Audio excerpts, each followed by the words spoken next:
and welcome to another Blender tutorial. Today, we're going to be making a Jenga block. So let's get right into it. First off, let's get into our prep work. So go over into here, into our scene properties. So this little like triangle or whatever. Next up, we need to go on over into our units and expand that down. So it's already in the metric system, but in order to get our realistic measurements, let's go and set our length to centimeters. This will be a lot smaller and it'll be easier to measure and stuff later.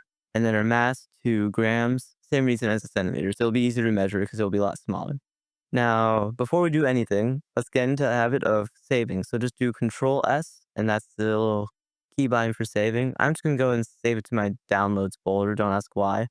And I'm just going to go ahead and name it Jenga Tower. Sure. So if you got our Blender file made, that's great. What you also want to do is download the textures file. That's down there in the description somewhere. I'm sure I'll not forget to put it there. It's just two files. It's just a color map and a normal map, which will be useful later for texturing your little Jenga cube. You'll also need to get Node Wrangler. This will help you basically, well, wrangle your nodes. Basically good for node organization and like quicker usage of your nodes. So go up into your Edit tab, Preferences, Add-ons, and then search Node Wrangler. Now, I actually don't have it installed because I just downloaded Blender 4.3.2 literally 5 minutes ago. So be sure that you have Node Wrangler. So go ahead and click that, and you should be good for your prep work. So let's actually get into the fun part. Of course, as per usual with almost every single Blender tutorial, let's go and just click A, X, D. That is just a little shortcut to delete all the objects. Let's go and click Shift A, Mesh, and then Cube. Now we're going to basically be making the basic block here. So in order to get these dimensions very precise to real life, just go and click on N to open up the sidebar, and we're going to go and set these dimensions. So as you can see, the X, Y, and Z are all 200 centimeters. This is way bigger than a typical Jenga cube. For the Americans out there that don't really know how long a centimeter is, 200 centimeters is about 6 feet long. So that's not how big your Jenga block is. And I won't be having you going and searching for what the specific dimensions are. I've already got them here. So it's 2.49 in the X. In the Y, it is 7.49. And in the Z, 1.5. Now, of course, our cube kind of disappeared because it's like basically 200 times smaller right now. So a quick little keybind to get to see your cube easier is just to do tilde 3, and it'll zoom in on the selected object. So now our scale is a lot smaller. And so that's really it to make the basic Jenga cube. This is how big a Jenga cube is in real life. Next up is modeling. First off, let's just go and click on Control A, and then go down and click all transforms. Now Blender's like, okay, this is its actual size, this is its scale, and nothing will be over here. And this is helpful for the simulation and also the modifier that we're about to add, which I'll go and actually add right now. So just go over to your modifiers tab, click on add modifier, and just click search and then type in bevel. Click enter. And now you can see our cube is not really looking like a cube anymore. I recommend you set the amount to, instead of being 10, which is a lot for this such a small scale, I suggest you set it to 0.25. As you can see, our cube has a little bit of a indent on the sides and everything, which makes it much more realistic to a typical Jenga cube if you ever see them. You can also adjust with this, play with it. Since we're at such small units, I recommend holding down shift as you move this around. So you can maybe do 0.05 and have a very small amount of bevel, or set it to 0.35 and have a lot. I'm just going to leave it at 0.25, and that's really all that you need to do. I recommend you go and apply it just so it doesn't mess up our simulation later. But that's really all you need to do for your modeling and making it realistic to real life. So next up is shading. So go up into here into our shading tab. Now, as you can see, I don't see anything. That's because it's all zoomed down and everything. So if you remember from earlier, I'm going to just do tilde 3, and it'll zoom in on our cube. So what we want to do is go ahead and just add in a new material. You can name it if you want. I'll just go ahead and name it, wood. Stay organized. For Node Wrangler, in order to add on a full texture setup, you need to go and select your principled BSDF shader. Now, when you first load this up, both things will be selected, but I want you to just click off and then click principled BSDF. Then open up your sidebar by clicking N, then going down to the Node Wrangler section and clicking on Add Principled Setup. Then I'm just going to go into my downloads and search for the textures folder that I downloaded, and then click A and then enter, or just clicking this. And as you can see, now I've got a wood texture imported in. So for right now, I'm going to go and set our normal strength to 0.5. I found that this looks the best when you're in the shading tab. Go ahead and set your roughness to 1. And this will make our wood have a more realistic texture to real life. So next up, we gotta fix our UVs here because as you can see, this wood is kind of going this way, but then it starts going horizontal, and that doesn't make very much sense. Go and go click on tab, and we're just gonna go and set our UVs. So click on A, and go up into this UV tab, and then go into unwrap, and then go into smart UV project, and then unwrap. And now our wood is a little bit more realistic. I know it's still going vertical to horizontal, but this is as good as, you need to get. People aren't going to be like, hey, your wood is going vertical to horizontal. That doesn't make very much sense. Just tell them that they're weird and something like that. So next up, let's go into our node tree, zoom out a little bit just so we can see what's going on here. So we have our little texture setup. We've got a little mapping setup. A node wrangler is very nice and it does all of this for us. So what we want to do is we're going to have a bunch of these cubes, right? You've seen Jenga before. I mean, I don't know why you'd be in this tutorial if you haven't. There's a tower, so you have a bunch of different pieces. And now if all these pieces look the same, that's very boring. I don't want to be seeing that. So what we're going to do is add a randomness to these little pieces. So go ahead and click Shift A, go down into input, and then there's a bunch of stuff here. Just go to object info. Now this will give you a little node, and you can see that there's various things that we can take from our object info. Now what we want to take is the random value. This is a random value between 0 and 1, and it's completely different per each object. So this will give us a random value per object, which is exactly what we need, because in order to introduce some visual variation, we'll want a different, say, color per object. So let's take out this random value and type in math. Now I'm just going to click enter for now. And we want to set this to say multiply, and then set this other value to 0.1. I recommend you do it exactly as that for right now. You can edit it later if you want. Now let's drag this value out into, guess what? Another math node. So just type in math and click enter. Now we'll set this one to add, so just keep it the same, and then set the other value to negative 0.1. Same reason for this. You can tweak it later, but for now, this is just like a base value. And now we're going to add in a brightness contrast node.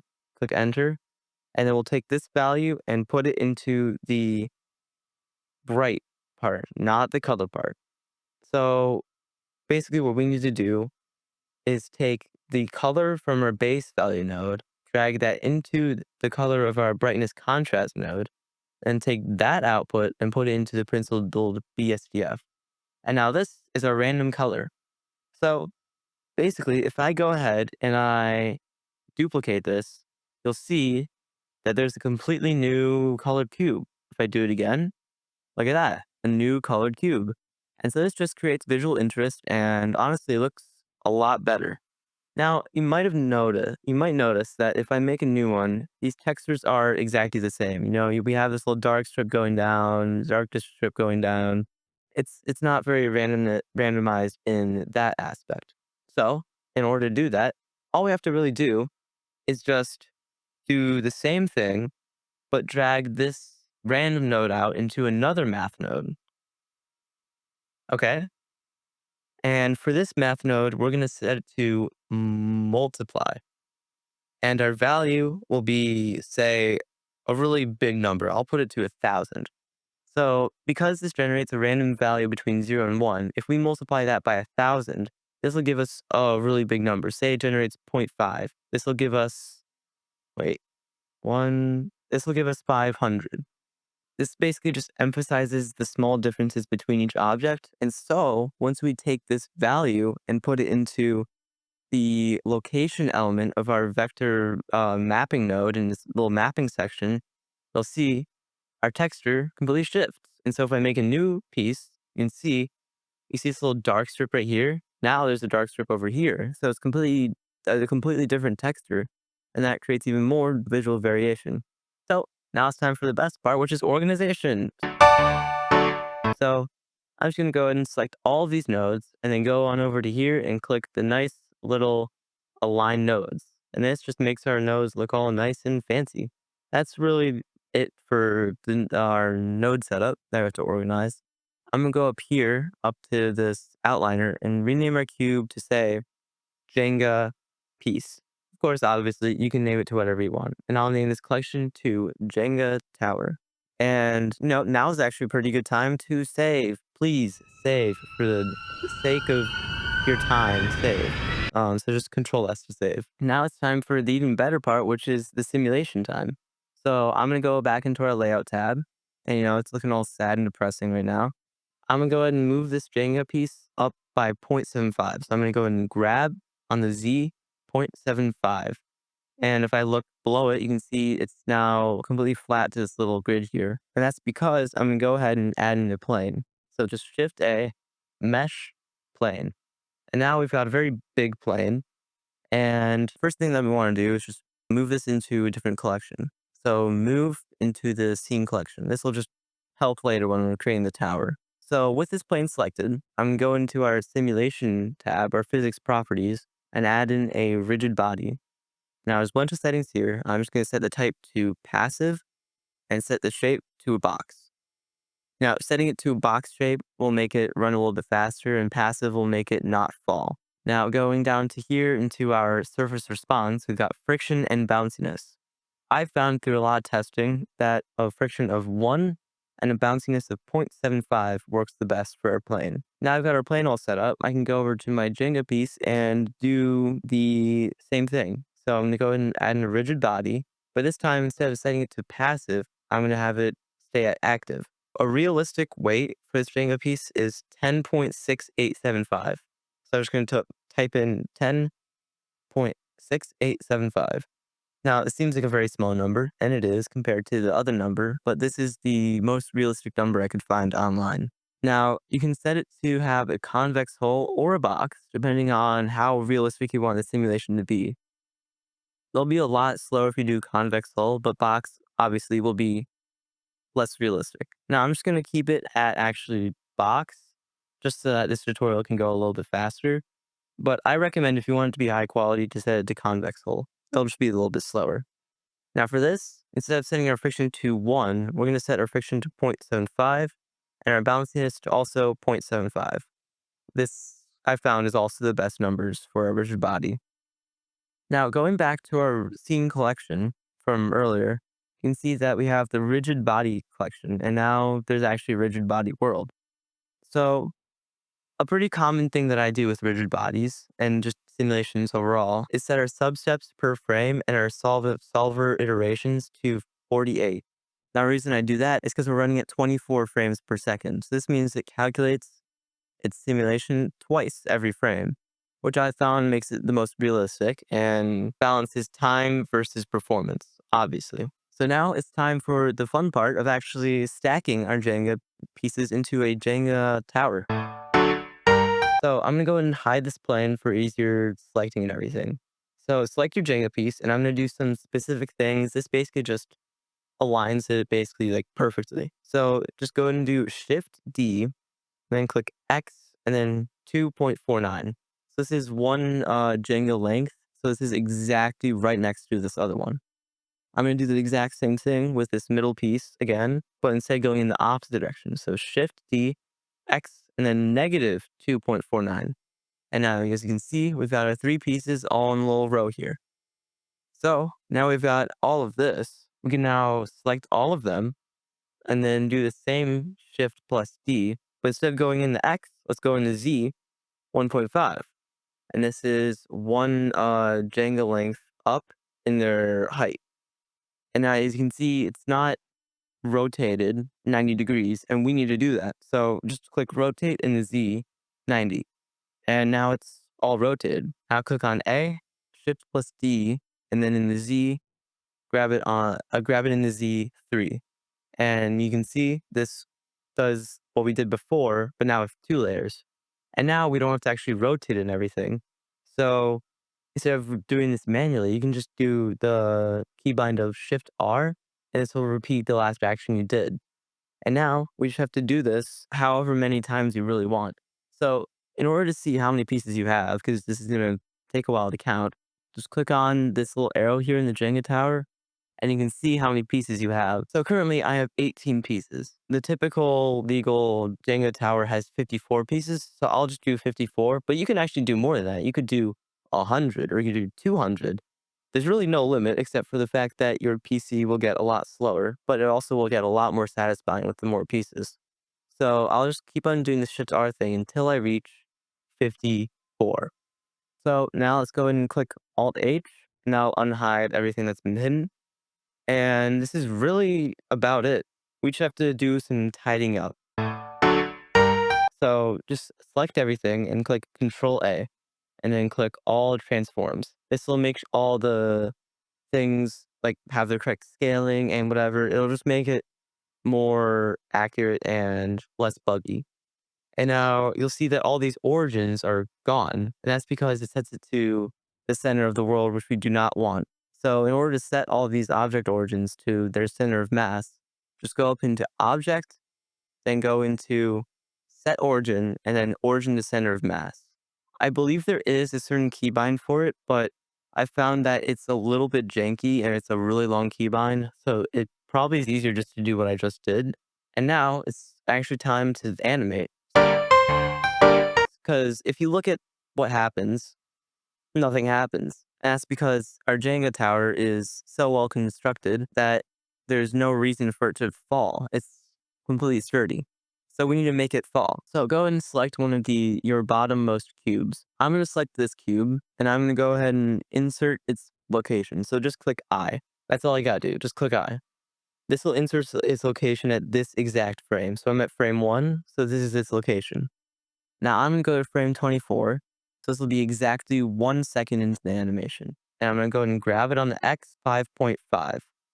Now it'll snap right back, but actually it is moved over 5.5, but because it has a rigid body, it doesn't want to show that right now. So just go ahead and click I to insert that. Now, the reason that it just snapped back is because the rigid body is conflicting with what the animation says it's supposed to be at. So just go into your physics properties and make this one cube be animated. And now let's see, our cube is actually over there. This basically makes it just a passive block, but it has the whole animation property thing, so it's not all messed up. And also make sure to set its friction to 0 so that this entire tower doesn't just slide with it. And now I'm going to do the exact same thing with the piece next to it so that our tower actually falls. So just go ahead and go to our first frame, so just shift and then left arrow key to go to frame 1, and then click I to insert that object's location. And then let's go on over to frame 24, grab on the X 5.5, and then insert that, and then go over here, click animated, and then friction to 0. I'm going to go ahead and cache it. So this basically just makes it run a lot faster because it calculates all the stuff beforehand. So go into your scene properties, rigid body, and go and expand this little cache area. And then just click bake. It shouldn't take too long depending on how many cubes you have and how many substeps you have. Okay, there we go. Now it's baked, and let's just go ahead and play it. Look at that. Our tower actually fell, and it actually doesn't look too bad. Of course, if you go into your render preview, you're gonna notice there's no light. So let's just go ahead and add in the light. I'm just gonna go in Shift A, go down to light, and then spot. And then I'm just gonna go ahead and just move this like over to here, and I'm just gonna rotate it using the little gimbal tool, which is just RR, and rotate it to the tower. And I feel like this is well lit. It's very dramatic looking. And, it's just a Jenga tower. It shouldn't be dramatic, but that's what I like about it. And then I'm just going to go and Shift A, add in our camera. And then in order to make this easier to move around, I usually just click on this little camera view and then click on Shift tilde.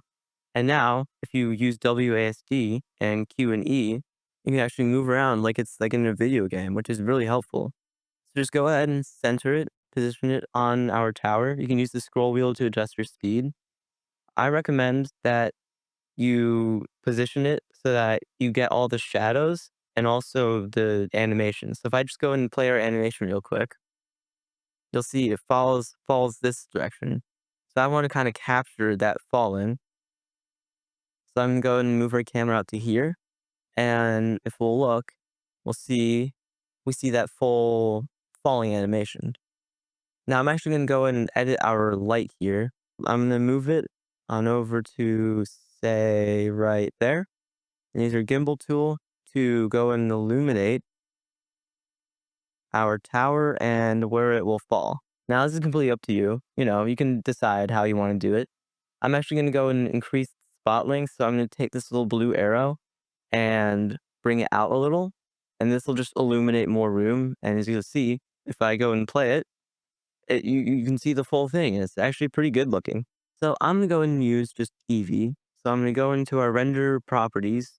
Now I recommend you go and turn on ray tracing and motion blur. This will just make our animation more realistic because obviously there's going to be motion blur in an animation. And ray tracing just, it's fun sounding. No, I'm just kidding. It basically just makes the simulation more accurate. Making sure your view transform is set to AGX. This is just the typical view transform that people use. And then set it to, say, medium high contrast. That brings out a lot of the shadows and a lot of the features that are going on. You can go and edit around with this if you want. It's really up to you. Next up is in our render output settings. Because it's such a short animation, I'm actually going to go ahead and export it as a video. So I normally do this when it's a short animation. If it's an animation that's like 2000 frames, I'm going to render it like frame by frame, which with all the TIFF settings and whatever, especially with higher quality animations. And of course, it's automatically set to TMP. Set it to whatever you want. I'm just going to set it to my desktop because it's exporting it as a video. So just click accept and then save for one last time and you should be good to render. So I'm just going to go ahead and render an image. I'm not going to render the full animation quite yet. But as you can see, we've got that whole shadow. We've got everything looking really good, honestly. And you should be good to render the animation. So like, subscribe, whatever you really want to do. I'll see you in the next one. Bye.